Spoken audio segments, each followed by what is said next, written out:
A photo of a UFC star is leaving fans horrified around the world after a moment caught on camera can never be unseen. The ugly moment was captured in gruesome detail, which showed the brutal force of how the kick rocked Frankie Edgar to his foundations and rearranged his face. In this video, we're going to talk about UFC 268, where the legend Frankie Edgar was put down by his opponent, followed by some more UFC news. Stay tuned for all the nitty-gritty details about the bout at UFC 268. Frankie Edgar hit so hard, he morphed into Mo from The Simpsons. In the first 5 minutes of the fight, Frankie Edgar got a takedown and outstruck Marlon Vera, landing 77% of his significant punches. In the second round, the 40-year-old attempted to do the same, but had less luck. As the second round began, Vera attempted to land a double jab as directed by his coach, but Edgar quickly countered with a barrage of punches. Vera's worst blunder was throwing a knee that allowed Edgar to secure another takedown, but Cheeto was able to wriggle away and recover this time. Vera began to come after Edgar with more vigor, including some solid knees and numerous stiff uppercuts, now that he had an opportunity to show off his striking. While Edgar was looking to raise his intensity, Vera was connecting with deadly force, and despite Edgar's head coach Mark Henry's encouragement to move forward, the New Jersey native continued to back up. Finally, with Edgar close to the cage, Vera landed a front kick that crashed into the former lightweight champion's chin, knocking him out cold. Vera has continued to prove to spectators around the sport that he's a top bantamweight contender, but this was likely his biggest win to date because he knocked out a true legend within Edgar, who has now lost his last two fights by knockout. When the fight was stopped minutes after Edgar went forward and collapsed as a consequence of the kick, the Madison Square Garden audience in New York lost it. During their bout, Marlon Vera kicked Frankie Edgar in the face so hard that the UFC legend resembled a Simpsons character for a brief moment. A real-life Simpsons character. Sheesh. After finishing Frankie Edgar in the third and final round at UFC 268 with an unbelievably horrific front kick, Marlon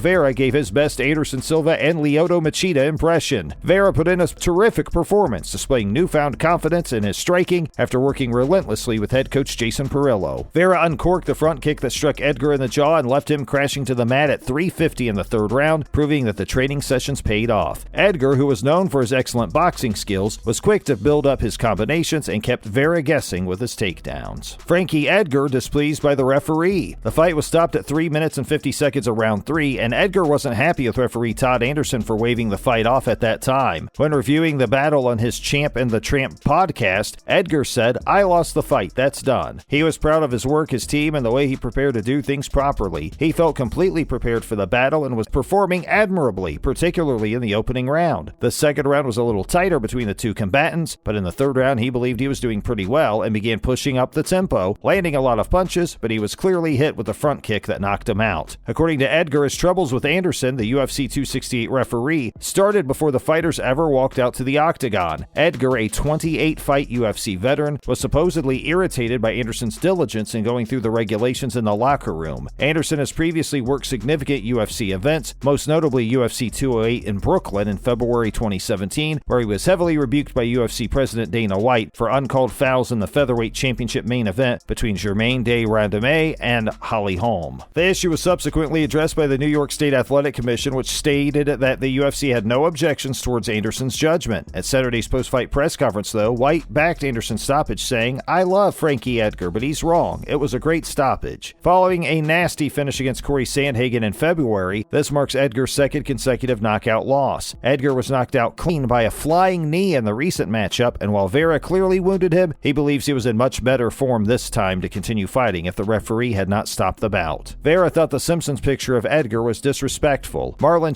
Vera was pleased with his victory against Frankie Edgar at UFC 268, but didn't feel compelled to dance on his opponent's loss. The photograph taken during the fight on Saturday night captured the precise moment when Vera's front kick collided with Edgar's jaw, revealing the deformed Simpsons character look on the former UFC lightweight champion's face as a result of the hit. While action photographs have been a part of combat sports over the years, Vera was not a fan, particularly given his respect for Edgar during and after their fight. He acknowledges that if he was the subject of one of those images, he wouldn't mind if it was shared on social media, but he didn't want that to happen to Edgar. Another reason Vera didn't feel compelled to upload a photo commemorating his victory was that the moment had already passed when he exited the octagon at UFC 268. While Vera believes his victory over Edgar to be the most significant of his career thus far, he was eager to move on from the fight since concentrating on the past serves no purpose in the future to him. Vera did have a moment in the octagon with Edgar after his knockout victory to apologize for giving him the middle finger at one point of the fight. According to Vera, the obscene gesture arose from a brief moment shared with Edgar, where both fighters had a stare down, as if Edgar was portraying to be the alpha in the octagon before the horn sounded. With Edgar staring him down, Vera felt compelled to show the New Jersey native that he wasn't scared and he wasn't going anywhere until the fight was over. Anyway, with back-to-back victories under his belt, Vera is eager to advance even further in his career as he pursues a crack at the UFC bantamweight title. But who will be next in line to suffer his wrath? Let's find out. Oh, before we do, please make sure you subscribe to this channel and hit the bell icon to turn your notifications on. That way you won't miss a single upload. Now let's get on with the rest of the video. What's next for Vera? Despite the fact that his fight was only a few days ago, Vera is already examining the UFC rankings to see who is ahead of him and who could be available in a decent amount of time for him to fight again. According to the current circumstances, Merab Dvalishvili and Corey Sandhagen are the only two men ahead of or available. Sandhagen was just withdrawn from a 5-round battle with Peter Yan for the interim bantamweight championship at UFC 267, so it's difficult to say when he'll be ready to fight again. Dvalishvili, on the other hand, has suddenly become one of the most discussed fighters in the 135-pound division, especially after a back-and-forth fight with former title contender Marlon Vera that ended in a second-round TKO victory. Dvalishvili hasn't heard his name called by other fighters out of fear in his class in a while, maybe because the guy has had 7 victories in a row and in a wrestling-heavy style that many fighters attempt to avoid. Vera is one of those fighters, but still won't back down from a challenge. Other UFC news. The return to the octagon of a 34-year-old veteran after a 2-year absence did not go as planned. His opponent picked up on his timing very quickly and began landing counters. The veteran attempted to force his way through and strike his opponent's shin, but the opponent continued to land and the veteran was knocked out shortly before the halfway point of the first round. Al Iaquinta considering retirement after a UFC 268 loss against Bobby Green. Iaquinta announced on his Call Me Al show that he is seriously considering retiring. Iaquinta no longer believes fighting is worth it, given the damage he's already taken, and will undoubtedly take it if he continues. In an interview with MMA Junkie, Iaquinta said, "I'm thinking that's it." Al went on to explain his mind process, saying that on fight night he wasn't totally committed or confident mentally. Furthermore, Iaquinta wasn't mentally prepared to make the sacrifices that come with a back-and-forth battle and was already expecting a loss. Bobby Green, Iaquinta's opponent at UFC 268, did not knock him out, according to Iaquinta. He turned around, covered himself up, and remained conscious. He knew what he was doing in his head, but he just wanted out. He went on to say that he wasn't sure about his preparation to begin with. Green had hit him hard, and he knew it wasn't going to be a pleasant night for him. Injuries happen while you're younger and you heal. However, we must keep in mind that Iaquinta's 34 years old. He goes in there, gets seriously hurt, and there's a strong chance he won't recover. If Iaquinta's career is actually over, he will leave with a 14-7-1 professional record. In his prime, Iaquinta won 8 of his 9 fights in the lightweight division, which led to an impulsive title battle with Khabib Nurmagomedov that eventually didn't go well for the New Yorker. Hey, I hope you all enjoyed the video, and if you did, give it a like and let us know some other videos you'd like to see in the comments below.